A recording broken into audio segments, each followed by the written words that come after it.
Good morning, good afternoon, good evening, whenever this video reaches you. Good morning to you. So, as you guys know, I am just now leaving the gym. Woo, when I tell you that cardio hits the spot every time. And you know when it really hits the spot? It really hits the spot when you really don't want to do it. Because I really did not want to do it. I did not want to do it this morning. Do you hear me? I was just like, even though I got up, did my same routine I do every morning. As soon as the alarm turn on, as soon as the alarm rang, I'm like Mel Robertson say, jump up like a rocket. Because if I sit like a plane and wait on takeoff, it ain't gonna take off like it take off. No. But this morning, I did not want to do it. Even though I got up, did my routine, it was still in my head like, you still have to go through this 30 minutes. But you know what?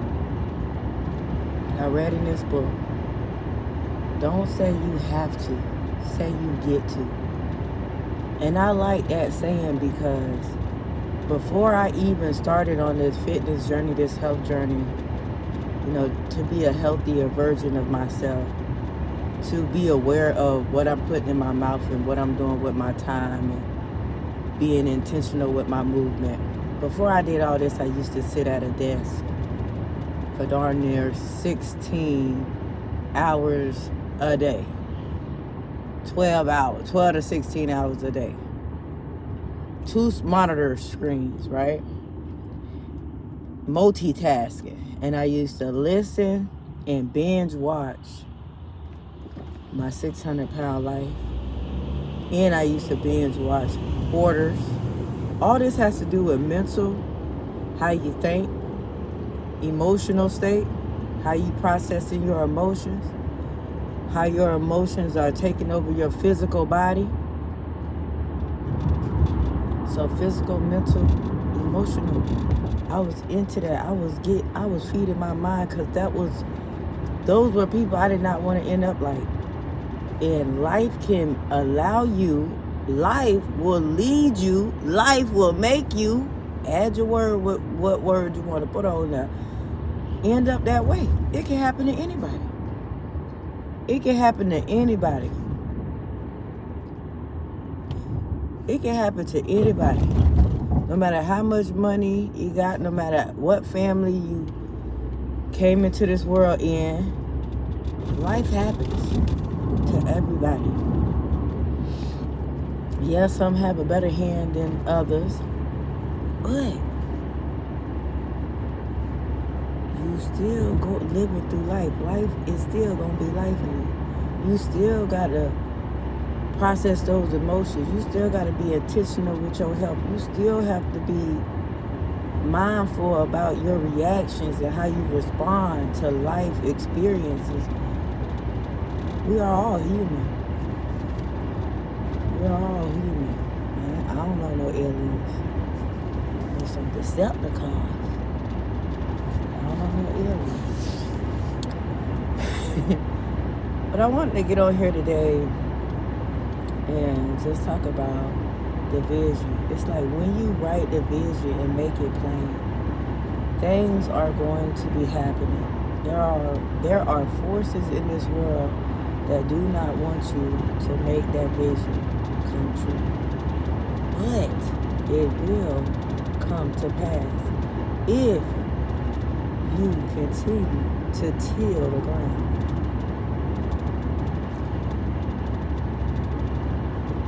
And I'm going to give you an example. I'm going to be real transparent in this video. As though I feel like I be you know what? These are not even connected to this phone. As though I feel like I am transparent in all my videos, because this is just like organic content. You just gonna get what you gonna get. But this is what I've learned, my life experience, wisdom, lessons, whatever. But what I wanted to say is, my father passed Tuesday. He passed Tuesday. I got the news. He stayed in Maryland.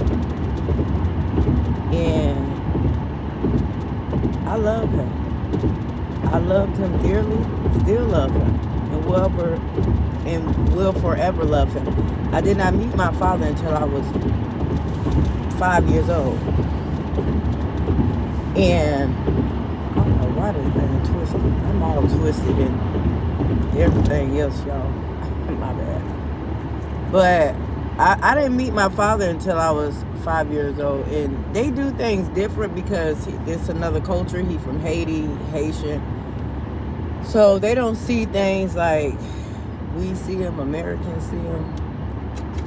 The black culture in America, they don't see it like how a father is supposed to be a father. A child can never take a father's place, a parent's place. I can't never take that place. And I'm saying all this because before he died, he was not on good terms with me. I was on good terms with him. I always greeted him, accepted him with open arms. Even though he was not in my life like that. He wasn't, we didn't have a close relationship, but we had a relationship. But it wasn't,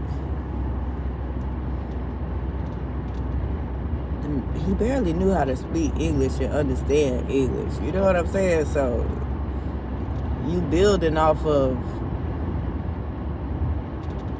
two materials that you trying to force together, one open and one closed.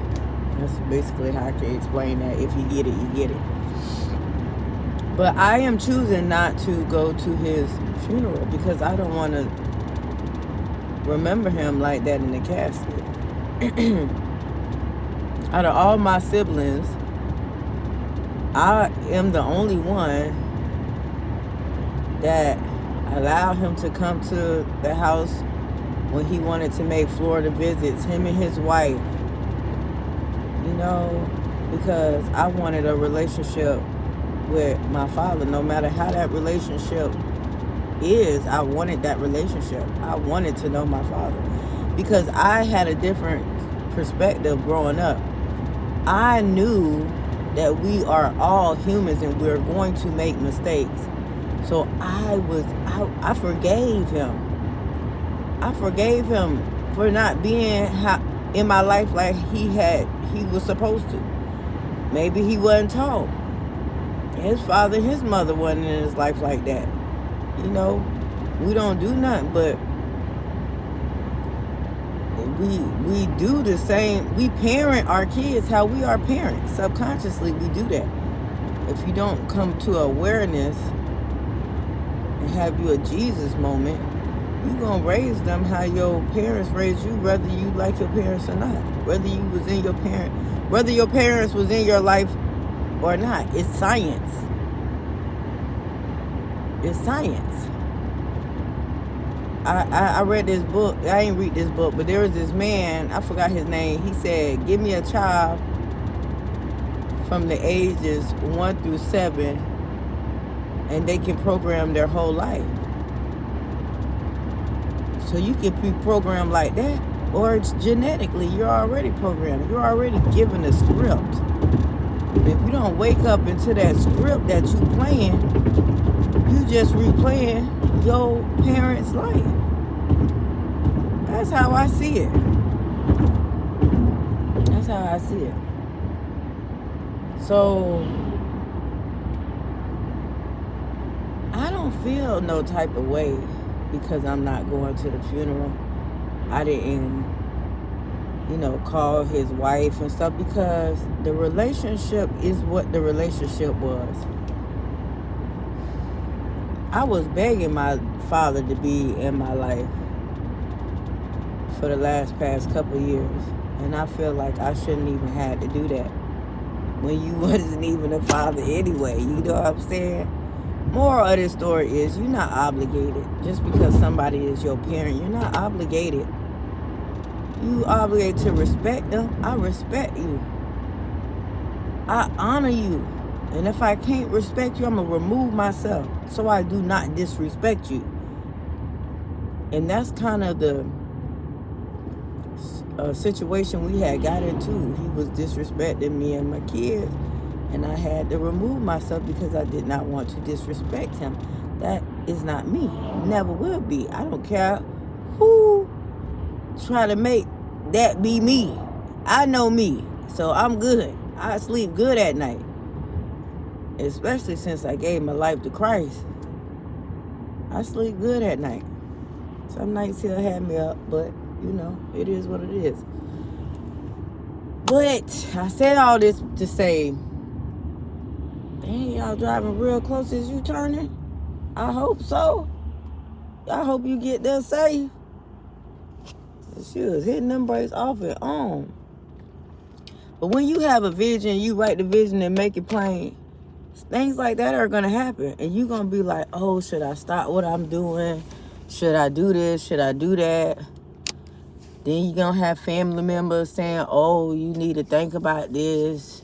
Oh, you're wrong for this. And they're right to their own opinion. I don't care, because once I give it to the Lord, because I gave it to the Lord long before, I'm okay. Because I had been let go.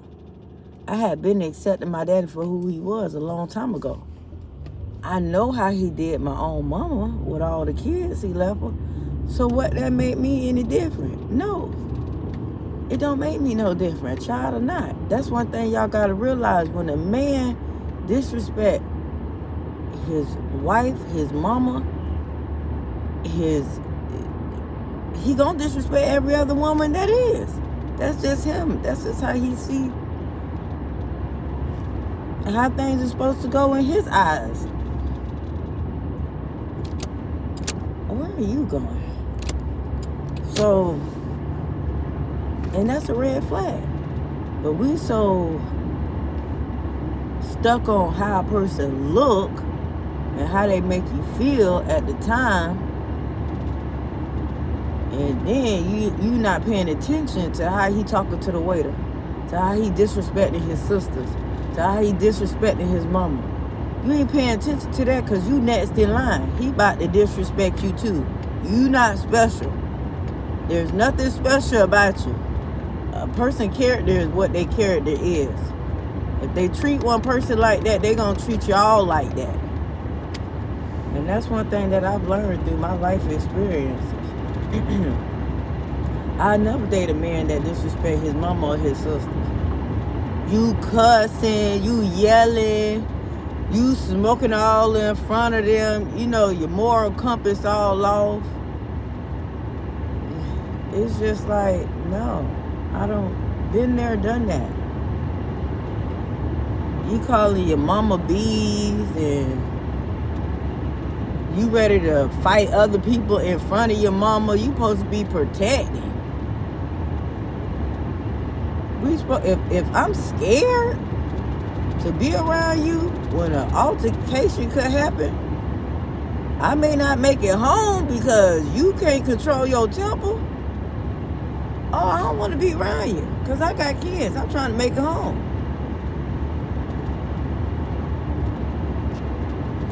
I'm not about to be around somebody that always want to fight it at the drop of a dime because they don't care. They letting their emotions take control of them. Their unprocessed emotions. Their lack of communication. But I know I'm going everywhere in this video, but things like that will happen. But when you have a relationship with God, a personal relationship with God, an intimate relationship with God, into me you see, he gonna make sure that vision come to pass as long as you stay on track and you keep praying and you keep warring in the spirit, because we don't war with flesh and blood.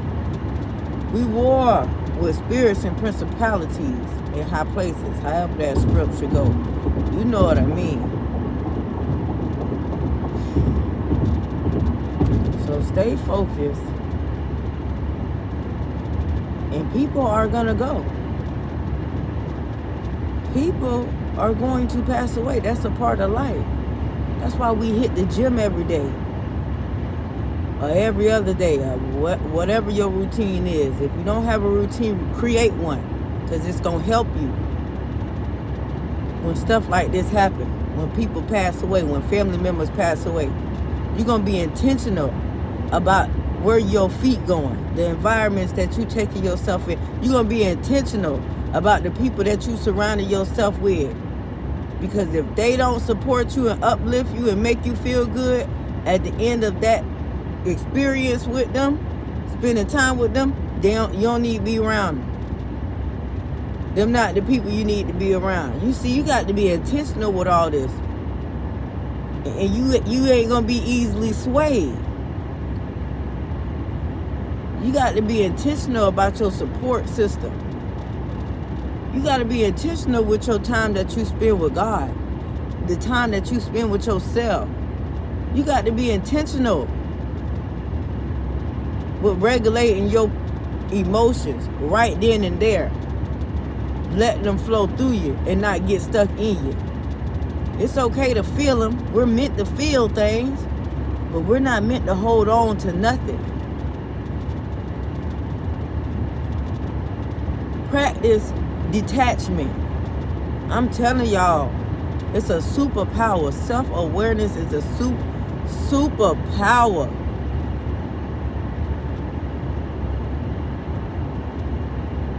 It's going to help you when things like this happen.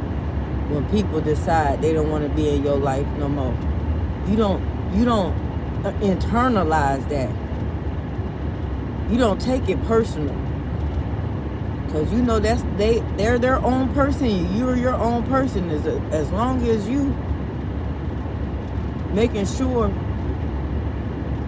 you loving you. Because the good book said, love thy neighbor like you love yourself.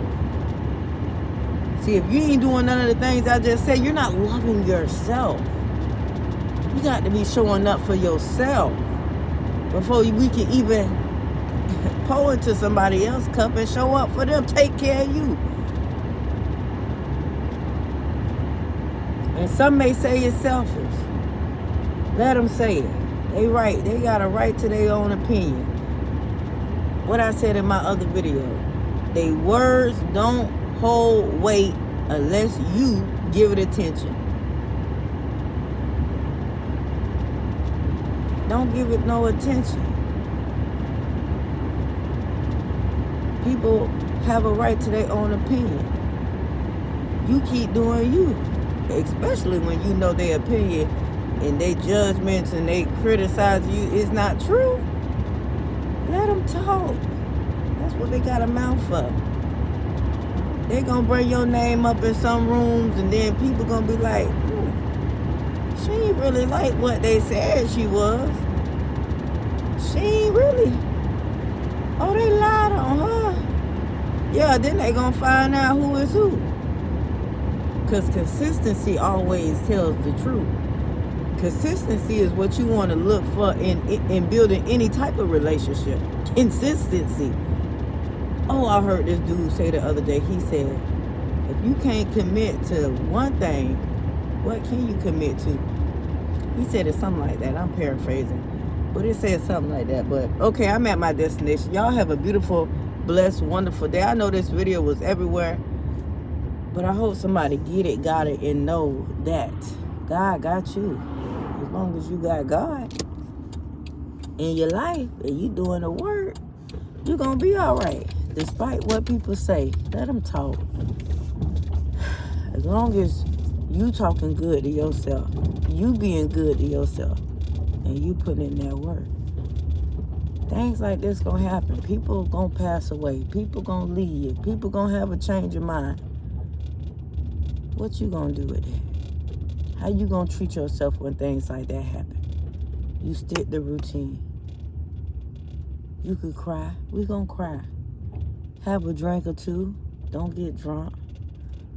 You want to have healthy coping mechanisms, not unhealthy coping mechanisms. I'm so proud of myself that I did not go backwards. I'm always going to move forward. And I want that for you too. I want you to move like that because life is hard. It is. but it gets easier when we do the hard work. Choose the hard. All right, y'all have a beautiful, wonderful, blessed day.